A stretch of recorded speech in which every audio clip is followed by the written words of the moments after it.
Hello everyone and welcome. I hope you're enjoying EmberComp so far, and thank you for joining me today. We're going to be talking about how you can build a Pinterest-like masonry layout using technologies such as modifiers and CSS Grid. But first, a quick introduction. My name is Jordan Hawker. I am the staff front-end engineer at LinkedIn and tech lead for developer experience within my organization. This is my dog Cooper. He's an Australian cattle dog. He's 5 years old and I love him dearly. And he's going to be helping us out with our talk today, so keep an eye out. He might be playing a little peekaboo today. Now, I work for the LinkedIn Talent Solutions UI infrastructure team, and we enable our teams to ship applications faster with enterprise-grade quality by providing them with the tools they need to work more efficiently and productively. We support 3 Ember applications and nearly 60 internal add-ons, and we're focused on a number of areas, including application platform, developer experience, testing infrastructure, and operational excellence. Now, let's talk a little bit about masonry layouts, which you may know as the Pinterest layout. Now, a masonry layout is similar to a strict grid layout, where one axis does have that very strict grid setup, but the other axis, the masonry axis, eliminates any space between items. So instead of sticking to that strict grid, usually this is vertical space so that you have that nice layout where no matter how tall each item is, the next item below it is going to come up right underneath it without any major gaps. Now, why did I care about solving this particular problem? Well, last year I was working on a side project where I wanted to build a sort of vintage newspaper layout. So I wanted a multi-column layout where these articles would finish at any unknown length, and then the next article would begin below it right where the article finished. So in any given column, as articles had different lengths, I wouldn't necessarily know where that article would end and where the next one would begin. So I started exploring ways to build this sort of masonry layout to eliminate the gaps between articles and have this nice newspaper look to it. So let's think about how we might implement a masonry layout. Many of you may know about the masonry JavaScript library found on GitHub at Desandro/masonry. It was first released in 2010, and it's one of the most popular JavaScript solutions for masonry layouts today. In fact, it has over 400,000 downloads a month on NPM, and part of its popularity came from a strong integration with jQuery over the last 10 years. However, the library itself is 2,500 lines of code unminified, whereas the solution I'm going to show you today takes less than 150 lines of code to implement in Ember. Additionally, the Masonry JS library was last released in 2018, so it hasn't received any modern updates to its implementation. Now, let's look at a website called christianhammerstad.com, which uses the Masonry JS library to implement a grid layout. Now, as you can see from this recording, as you resize the page, the content in the grid does get shifted around as the number of columns change, and the library recalculates where things need to be positioned. However, you can also see that this recalculation takes some time, and so content gets squished together, or you get a lot of blank space between the items until the library catches up and shifts the content into its new locations. So how can we build something a little bit more lightweight? Now, you may have seen a lot of demos on the internet of trying to accomplish a masonry layout using only CSS and HTML. And a lot of these demos look great, and they get you really close to the masonry solution that we're looking for. However, there's a number of assumptions that get built into these approaches. Often a fixed number of columns or the utilization of media queries to adjust the number of columns based on specific known breakpoints in the container size. Additionally, you can use Flexbox to implement this sort of solution. And the way you would do that is to set the flex direction to be vertical along the columns rather than along the rows.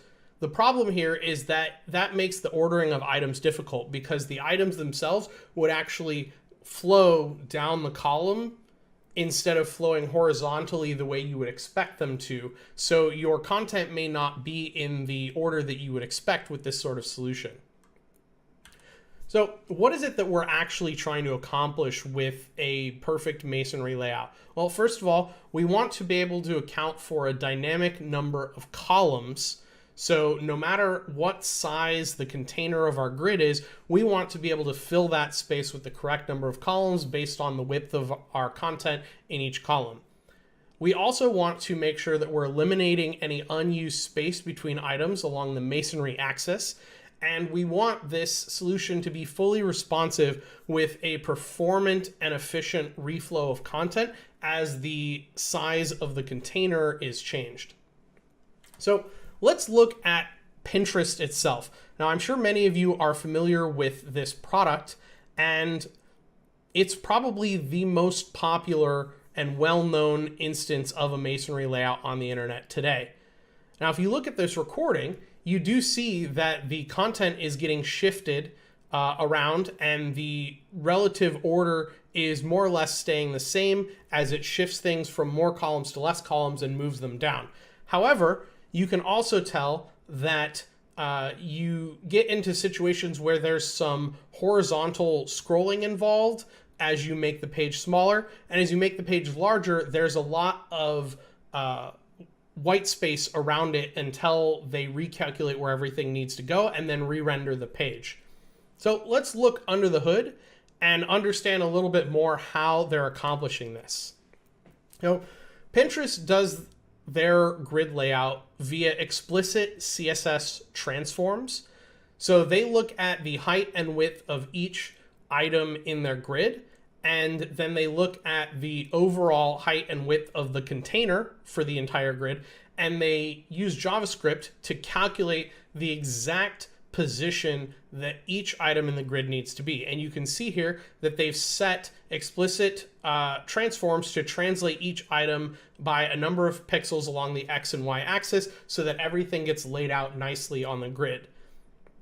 Now, where this comes up short is that they have noticeable delays in the way that the content gets reflowed because they have to recalculate the position of every element in the grid every time the page resizes in order to update those transforms. Now, this is a computationally heavy approach because JavaScript is slow compared to native HTML and CSS features. However, in the case of Pinterest as a product, it's possible that resize performance is not a priority for them. If this isn't something that their users do often, resizing the homepage, they may not have had a reason to prioritize that performance in their solution. However, if we're thinking about a more generic approach to a masonry layout that could be used across any sort of product situations, we should care about the performance of the reflow because we can't predict whether the users of somebody trying to implement this solution are going to be the kind of users that are going to resize the page, if it's a product that's going to be resized often, that sort of thing. So CSS Grid comes onto the scene and really helps us get very close to solving this problem. First of all, it provides us with fully responsive content reflow that is highly configurable. So CSS Grid as a browser feature allows us to set the width of columns, it allows us to set the height of rows, it allows us to set the gap between the columns and rows, and you can even set individual pieces of content to span multiple columns or multiple rows, which is going to be very important to our solution today. Because it's a native browser feature, it has great performance and there's no expensive calculations that need to happen in JavaScript. However, CSS Grid doesn't yet support masonry. It expects consistent content sizes that align to the set heights of each row and the width of each column. So we're not quite there with being able to just do masonry with CSS Grid. However, there is a property of CSS Grid called masonry that is being worked on. It's part of the CSS Grid 3 specification, which is currently in editor's draft. However, you can see from this grid here that the feature is still experimental and it's not fully implemented in any of the major browsers. So you wouldn't want to use it in production. But can we still try to build some sort of performant masonry layout today? The answer is what I've been working on. So I have a project that I've been working on since last year called Ember Photo Gallery. And you can actually check out this demo live today at ember-photo-gallery.jhawk.co. And as you can see from this recording, what I've been able to build here will actually efficiently reflow the content in the grid as you resize the page. It adjusts the number of columns and it is able to shift the content around without any noticeable delays in terms of deciding where everything needs to be positioned. So let's dive in a little bit to understand how I thought about approaching this problem and what some of this implementation looks like. So the first thing I wanted to do was design a masonry grid component that provided a generic API for exposing this feature to any sort of consumers. And I did that utilizing CSS Grid and Ember modifiers. So here's what the architecture of my Ember Photo Gallery demo looks like. At the top level, we have a component called Masonry Grid, and that component has a modifier called Masonry Columns that it wraps around the user content that's getting passed in. Now, it then yields out a component called Masonry Item, which has its own modifier, Masonry Rows, that wraps around the individual pieces of content passed in by the consumer. And that's where my specific demo comes into play, because I've built a component called Unsplash Photo, which just lays out the content for each photo in my grid, and it hooks up to an API service, and then it has its own modifier internally called onLoad that handles the asynchronous nature of loading images in the browser so that we're able to calculate the correct layout at the right time once the images have fully loaded. So let's look at what the external API of our Masonry Grid component looks like. Now, first of all, we have arguments that allow us to essentially configure the CSS grid. And then we also yield out this grid.item, which is the Masonry item component that the consumer can then use to wrap any sort of arbitrary content that's going into the grid. So Masonry Grid allows you to configure the number of columns, the width of the columns, the space between the columns, also known as the column gap, and the row gap as well, so the distance between each row in our grid. It also yields out the Masonry Item component, which the consumer will use to wrap its content. And the main goal that I wanted to have here was giving the consumer the full flexibility of configuring this Masonry Grid. So I wanted to expose a number of the features of CSS Grid to be dynamically set by the consumer, and I wanted to make sure that I yielded this out in a block content API that gave the consumer the ability to define how their content would look in a way that felt ergonomic and followed best practices for Ember.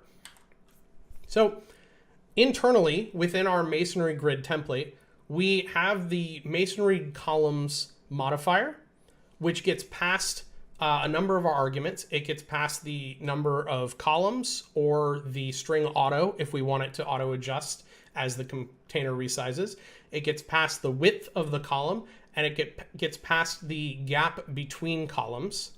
And then we yield out a hash that contains our masonry item component, and then we pass the row gap argument to the masonry item component right away.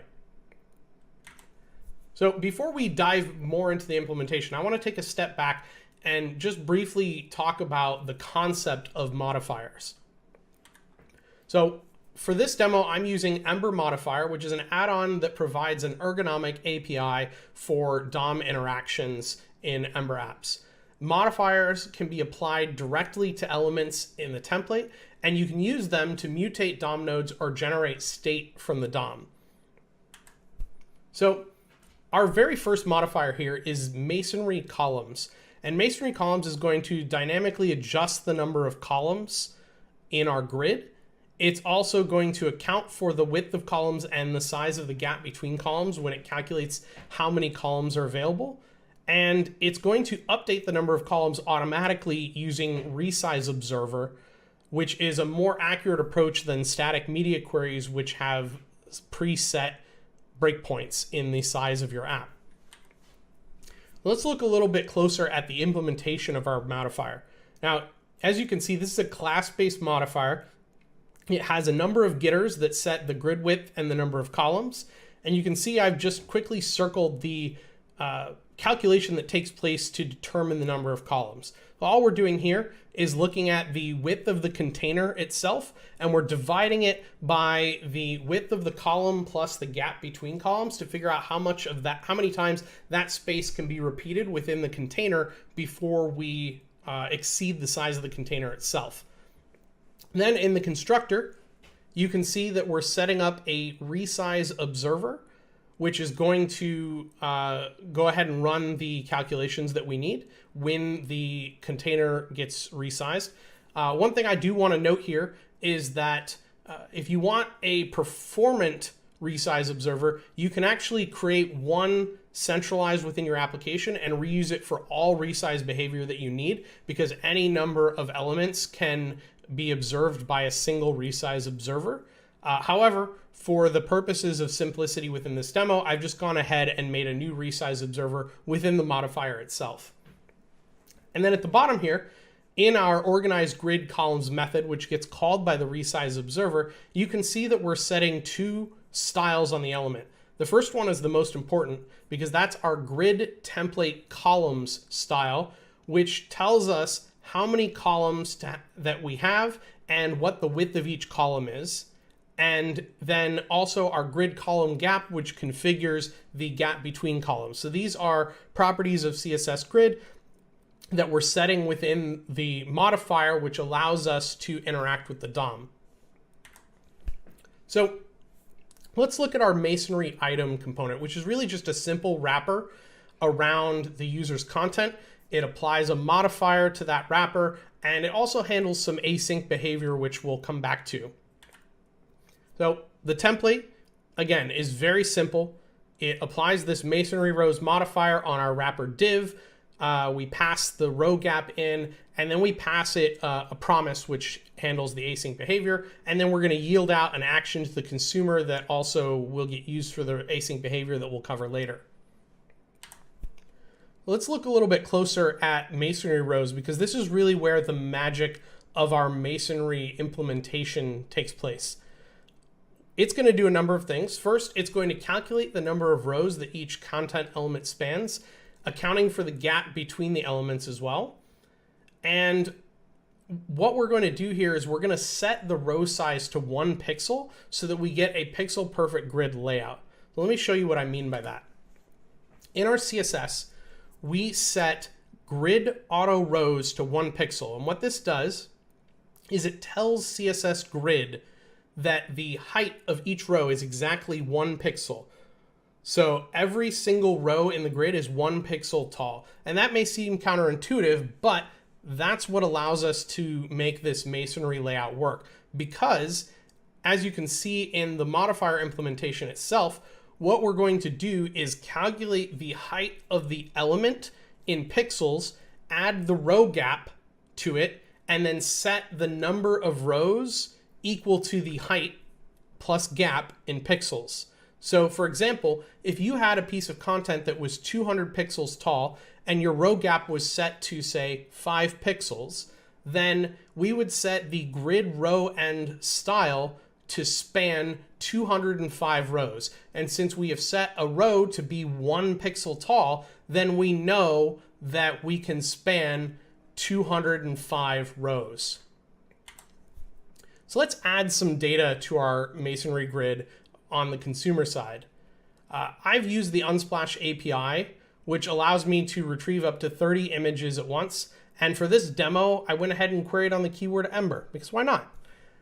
I'm also going to load the images asynchronously. So even though the API itself is, of course, asynchronous, we're also going to have to account for the fact that once we set the URL on the image elements, there is asynchronous loading of the image itself in the browser. So there's not a lot you need to care about in this data service. This is pretty much just interfacing with the Unsplash API. I built a method that retrieves random photos and then returns the response from the API to our content that we're having set up here. So the masonry item template, I want to come back to this again. We touched on it briefly, but there's two things that I want to note here. One is that the masonry rows modifier is being passed this.onload, which is a promise we are going to define in the masonry item component. We have also passed an action and yielded it out to the consumer. And this action allows us to, as a consumer, to pass a promise back to our wrapper component. Now, if you look closer at the component class, we have this.onload being set in the constructor. And this is just a standard promise where we're capturing the resolve part of the promise.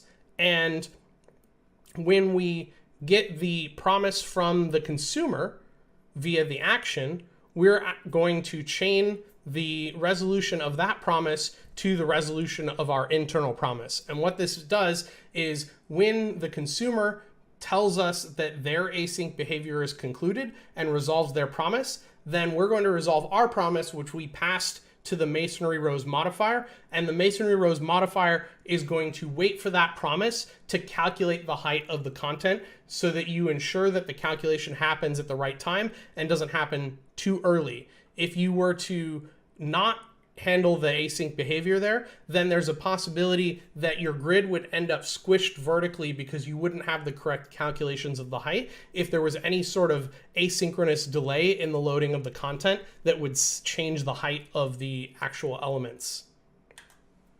So let's look a little closer at Unsplash Photo, which is our content component. This is just a very simple container for the photo and its metadata, but it also handles the async image loading that we were just talking about.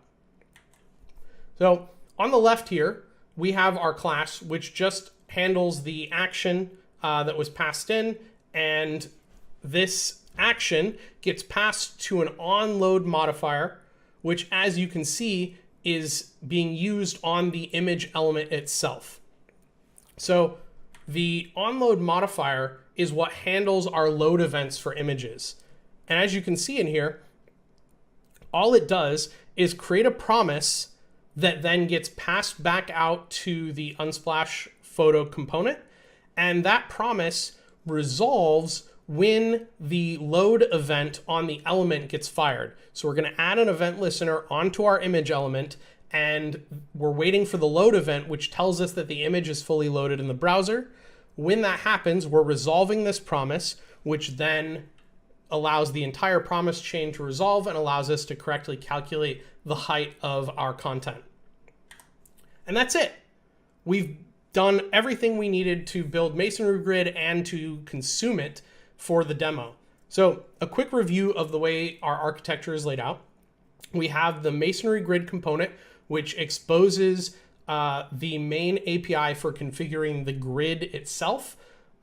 We have Masonry Columns as a modifier, which configures the columns of our CSS grid. And this gets wrapped around the entire content. And then we have our Masonry Item component, which gets yielded out to the consumer. And it applies a Masonry Rows modifier around each item in the grid, and the masonry rows modifier calculates the height of the content in order to make that masonry layout work. Now, we have the Unsplash photo component, which is the consumer side content, and it hooks up to a data service for API. And then we have the onload modifier, which just handles the async loading of the image in the browser and kicks off the resolution of that promise chain, which goes up to the masonry item component and then back down to the masonry rows modifier, and lets the masonry rows modifier know that it can now safely calculate the height of the content in order to set up that layout. So let's take another look at the final product here, which again, you can check out for yourself at emberphotogallery.jhawk.co. I'm not going to show the resizing behavior here, but what I want to really show you is that as you refresh the page and load in different image content, the grid is quickly laying out in whatever order it needs to in order to fill this full masonry layout quickly. So no matter how tall each of the individual images are, this is able to performantly lay out the content because we're mostly leveraging the native CSS grid feature in order to keep it performant. The only calculations we do on the JavaScript side are a one-time calculation of the height of the content when the content first loads, and we set that as the CSS property telling us how many rows are spanned by each individual piece of content. Everything else is handled by CSS Grid itself, which keeps the solution performant and allows us to ensure that all of the content reflow is very efficient, no matter how often we're resizing the content or how often we're changing the content in the grid itself. Let's talk a little bit about what your takeaways should be from today. Now, there's a number of technologies that we've used that you can take back to your product development at home and at work and utilize in your everyday development process. First of all, CSS Grid is a great feature for modern grid layouts in the browser.